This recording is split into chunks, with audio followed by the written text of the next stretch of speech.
Nakuha mo nga si Rose, hindi ka naman nag-ingat. May pruweba ba sila na ako yun? Sa tingin mo ba wala sa'yo makakakilala? Sa pagpasok ni Ren sa hospital ay agad-agad niyang hinanap ang kwarto ni Rose maging ang laboratory nila dahil alam niyang naka-schedule na si Rose para sa CT scan niya dahil narinig niya sila Elsie at Luz na nag-uusap sa may labas ng hospital. Pinuntahan naman ng binata ang closet ng mga staff at nang wala ng tao sa loob ay kumuha siya ng damit upang hindi siya makilala agad. Sakto namang dumating si Sandra na nagmamadali ito na sinita pa siya ng guard dahil hindi maayos ang pagpaparking niya pero hindi na niya ito pinansin dahil nagmamadali siyang pumasok sa loob ng ospital. Agad niyang tinanong sa front desk kung asaan ang room ng mami niya na agad-agad naman niya itong hinanap.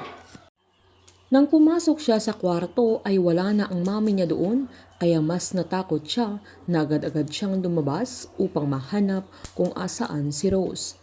Natakot siya nang maalala niya ang ginawa sa kanila ni Renz noong nasa hotel sila na plano niyang kidnapin si Rose at naniniwala siyang gagawin lahat ni Renz ang kanyang makakaya upang muli niyang maitangay ang kanyang mami. Sa paghahanap niya ay saktong dumating sila Luz at Elsie na kinagulat nila nang makita nila ang dalaga kaya tinanong nila kung anong ginagawa ni Sandra doon. Giniit naman ng dalaga na nakausap niya sa phone ang mami niya na giniit ni Rose na okay lang siya pero hindi siya naniniwala dahil ramdam niyang hindi okay ang mami niya sabay tinanong niya kung ano talagang sakit ni Rose. Wala nang magawa pa sila Luz at Elsie sa mga sandaling yan kaya sinabi ni Luz na sinisiti scan na ang mami niya na kinagulat ng dalaga kaya tinanong niya kung bakit kailangan niyang mag-undergo sa ganong bagay.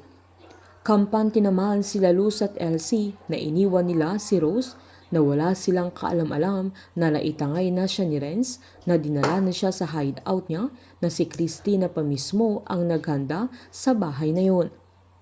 Sa pagtakas ni Renz kay Rose ay walang malay pa rin si Rose nang nasa daan sila pero hindi naman alam ng binata na nakunan sila sa CCTV ng hospital kung saan walang pag-aalinlangan sila Matt at Sandra na si Renz ang lalaking nakunan sa CCTV footage na tumangay kay Rose.